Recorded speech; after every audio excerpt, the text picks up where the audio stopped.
This podcast contains graphic descriptions that some listeners may find disturbing. Listener discretion is advised. All right, now, with that being said, welcome to the Mortal Musings Podcast.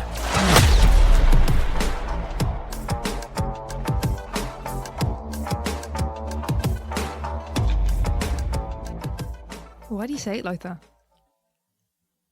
What, properly? Tongue. Yeah, I say it properly. Say it. Tongue. Tongue. No, it's fucking tongue.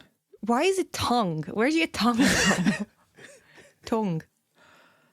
So I've always said it.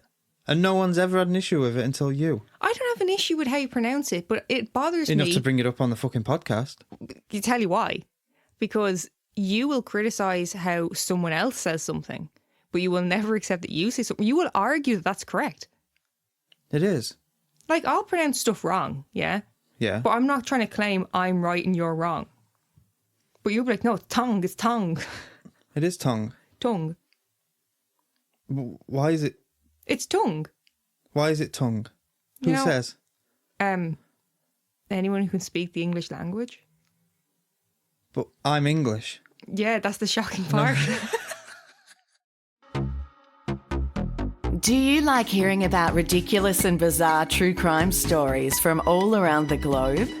World's Dumbest Criminals is a podcast devoted entirely to that. We have con men, lottery fraudsters, and guys who are wanted for murder calling the cops about their fries being lukewarm.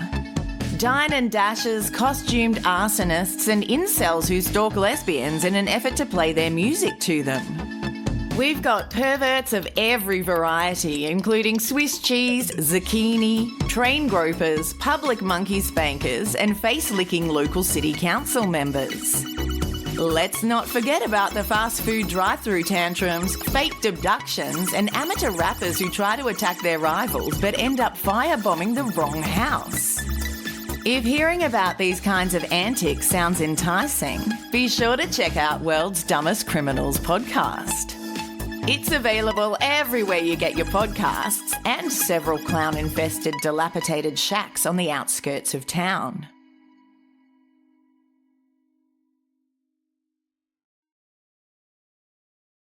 Right. Agree to disagree. Mm-hmm. What we doing today? Right, today. And it better be a good one, because that one last week was a bit rough for me.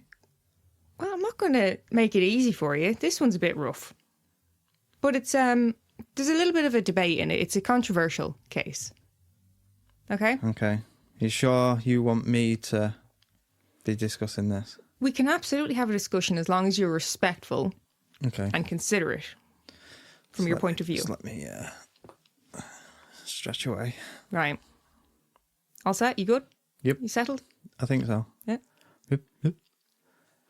So today we are going to get into the story of Jody Plauché. Who's she? He. Who's he? I've never heard of him. Well, you're going to hear about him, okay? Okay. So we'll jump right in. Jody Plauché was born on the 27th of April in 1972, and his parents were Gary and June, and he also had 3 siblings, 2 brothers and a sister. The family lived in Baton Rouge, Louisiana, and when Jody was about 10 years old, he and his brother started attending Hapkido, I think it's pronounced. It's a hybrid Korean martial arts. Hapkido, I think. I think it's pronounced.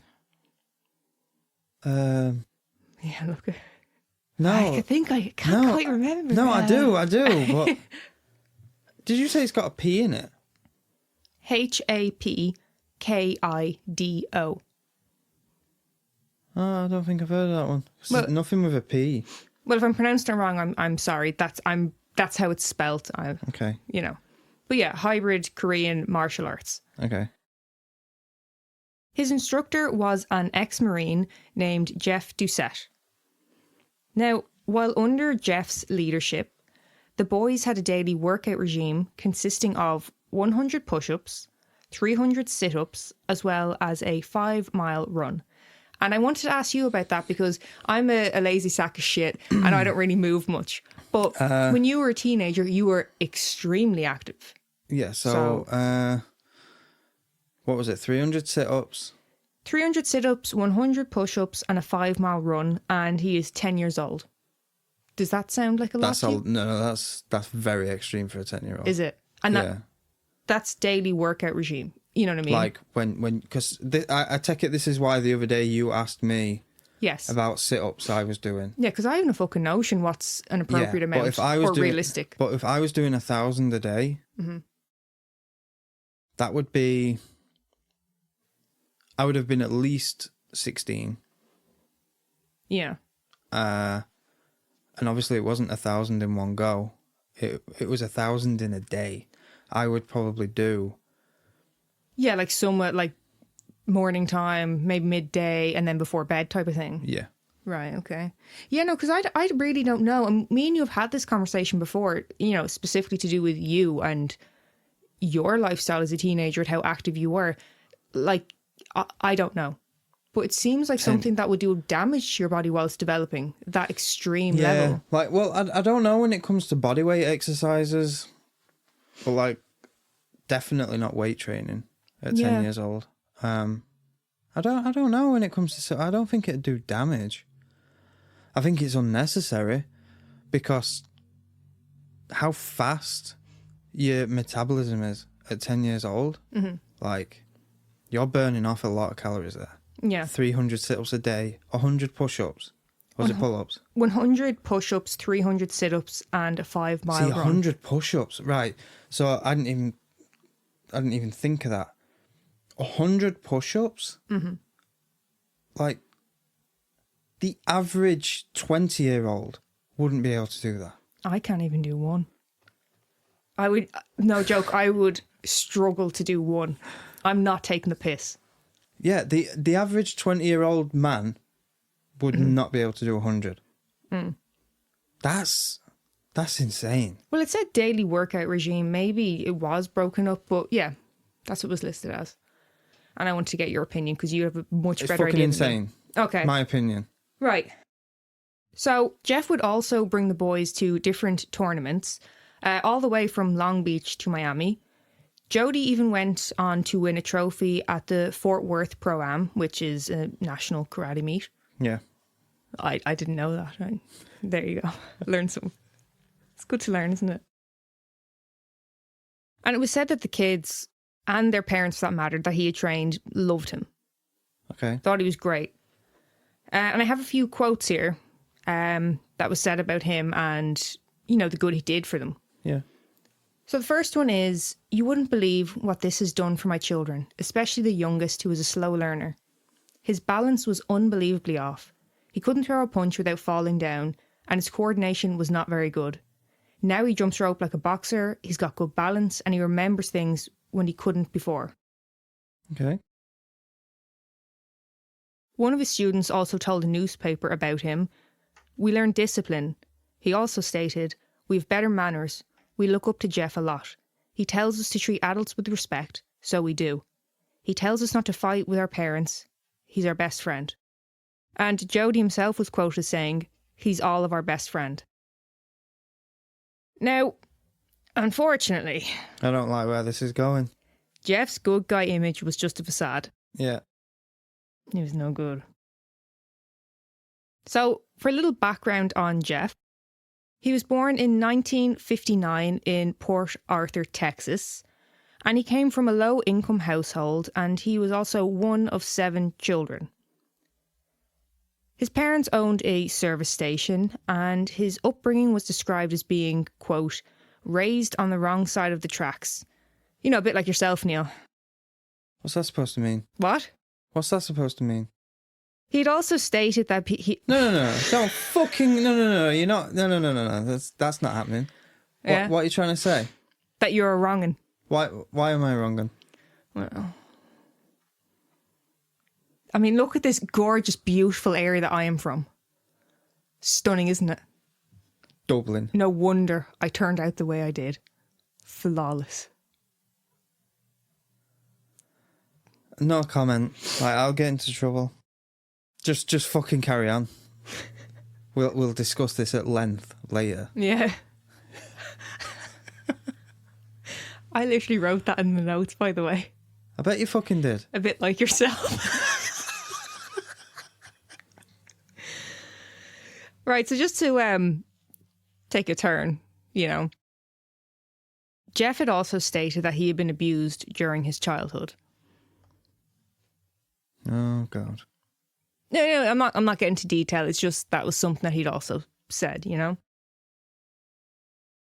So back up to him teaching the kids martial arts.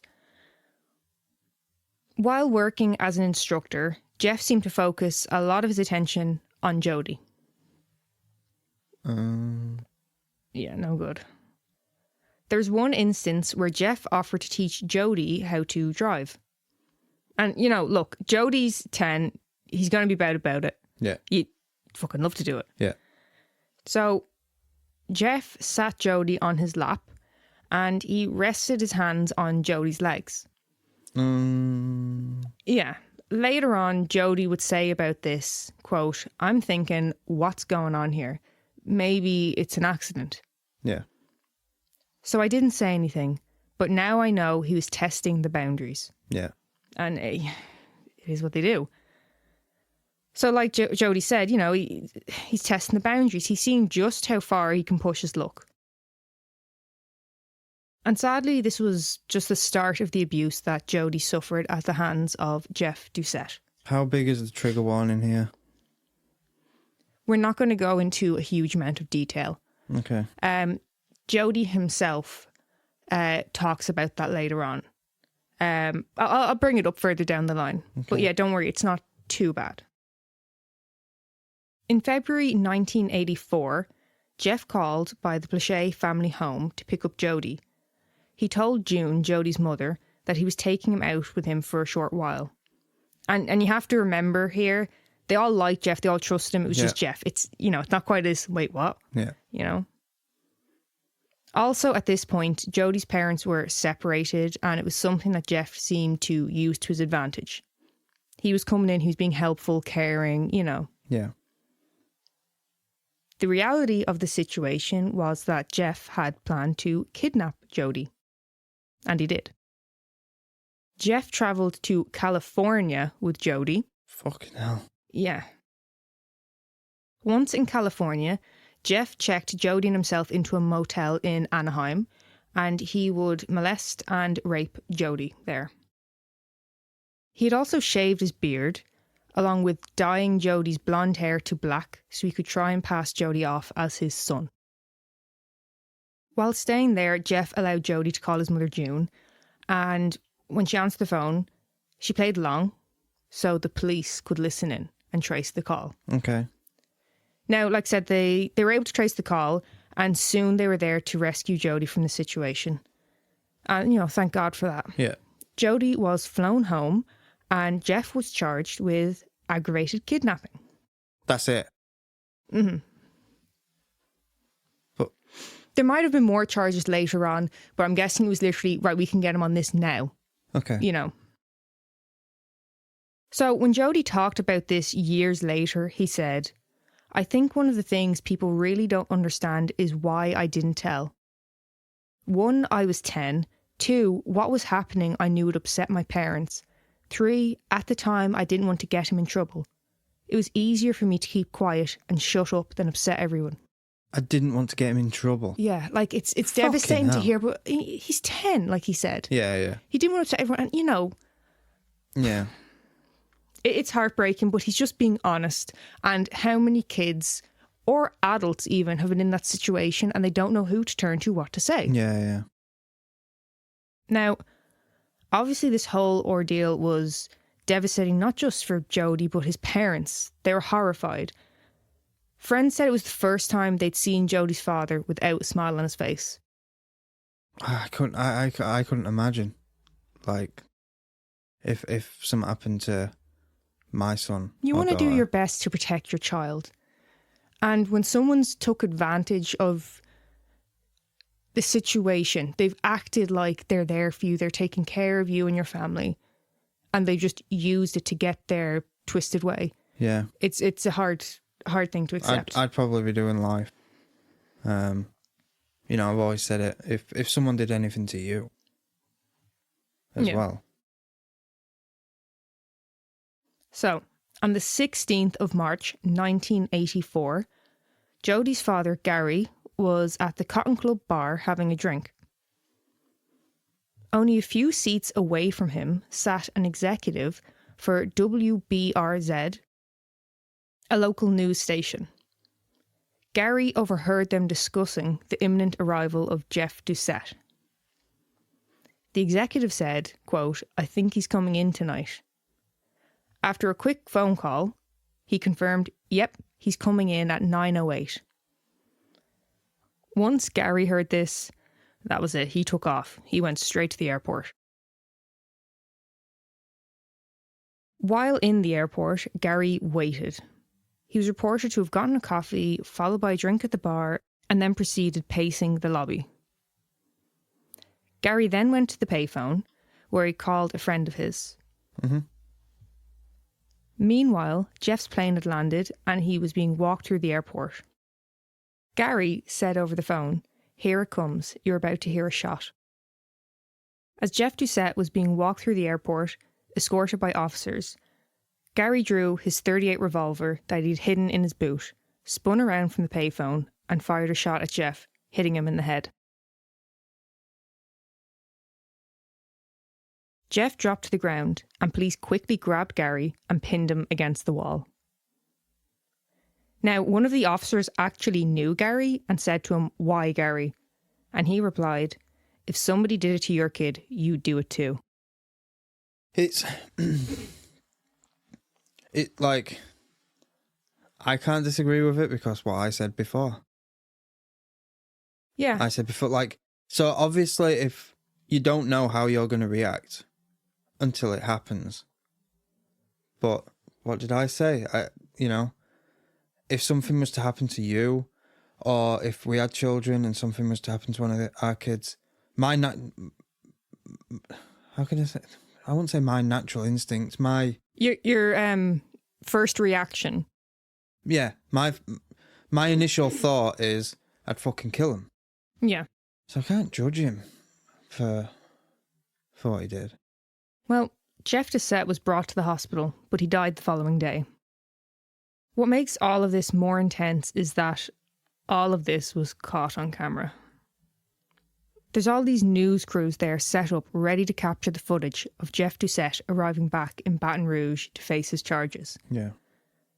It's still out there. You know, there's still the footage of it online. I think I might have seen it.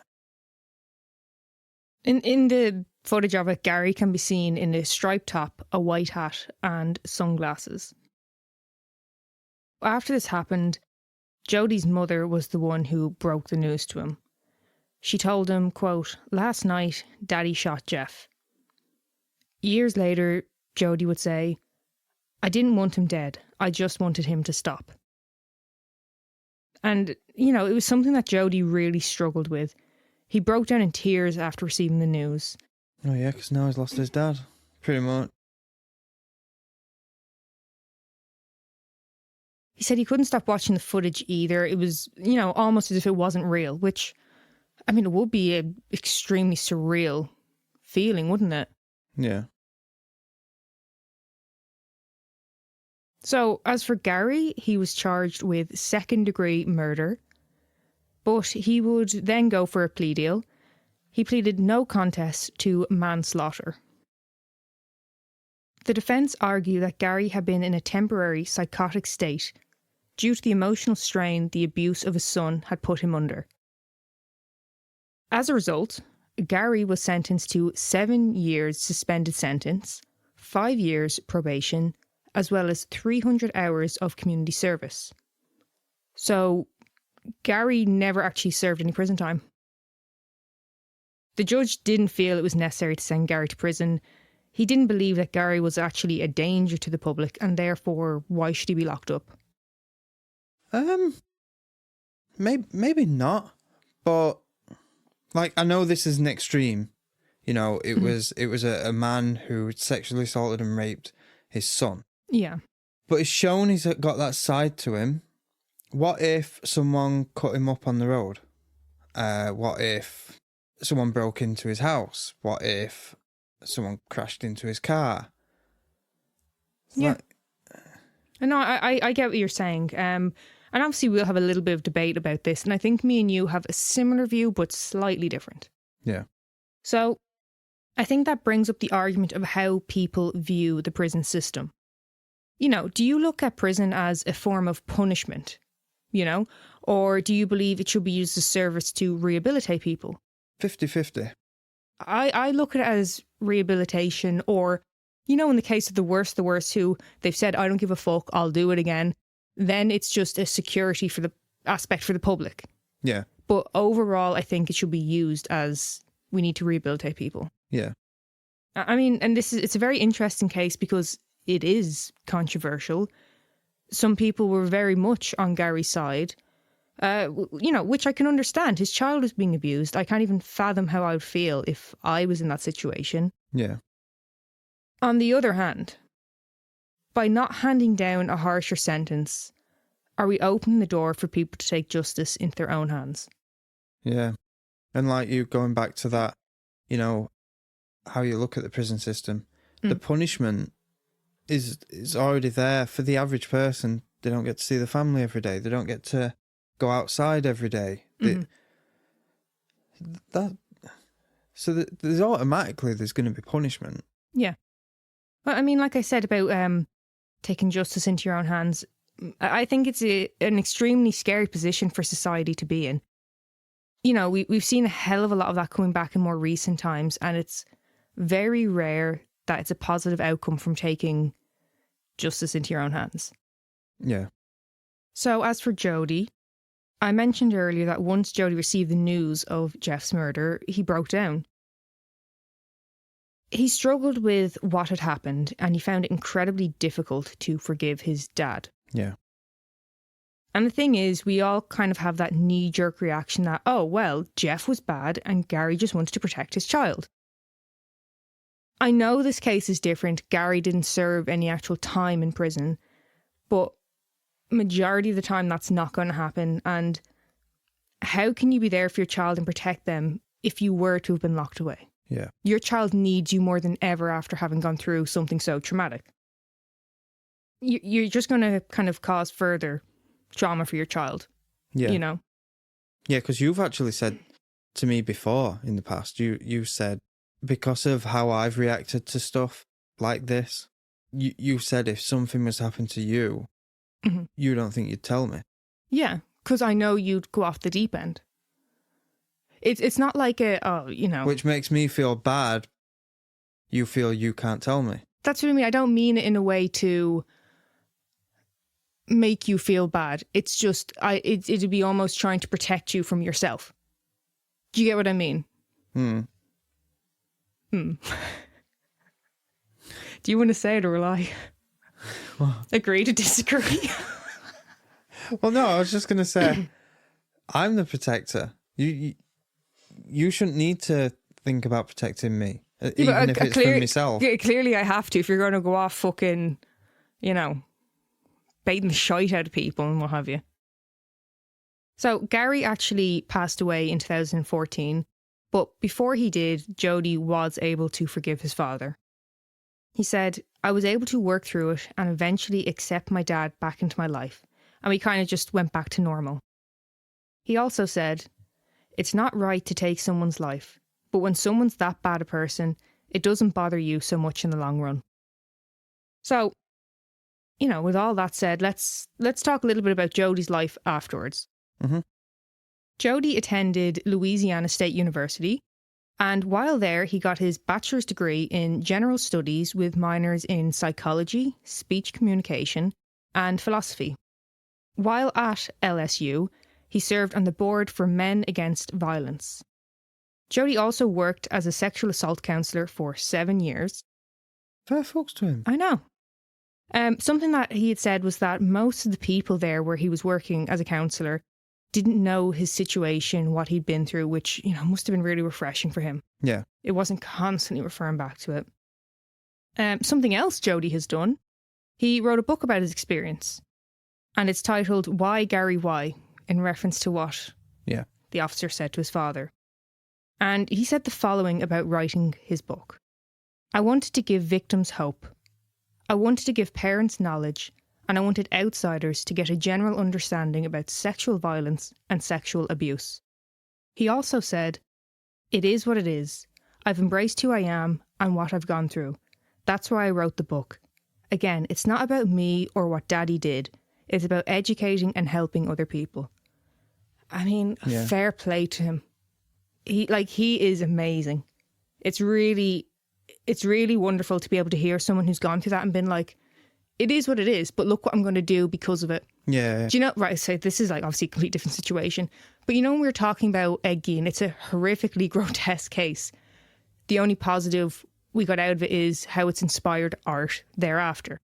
Do you get what I'm saying? And Jody had such a horrific experience, but he's not only recovered, I mean, I don't want to say recovered, I'm sure he probably still deals with trauma from it. Yeah. But he, like he said, he's wrote a book, he's been a counsellor. Something else he said about the book is something you brought up earlier about how bad of a trigger warning do we need for this episode. And like I said, I won't go into too much detail about it. Jody also said that about his book. His mother kind of asked him, why don't you kind of go into more detail about it? And he kind of said, I don't really want to do that. I don't want to... There's no need. I don't want to traumatize people, but then the other side of the argument, which I don't think maybe everyone would think about, because I was like, that's a good point. I don't want to make it appealing to a paedophile to read. Yeah.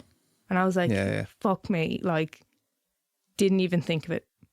And that's what he said about educating people who haven't experienced it. Yeah.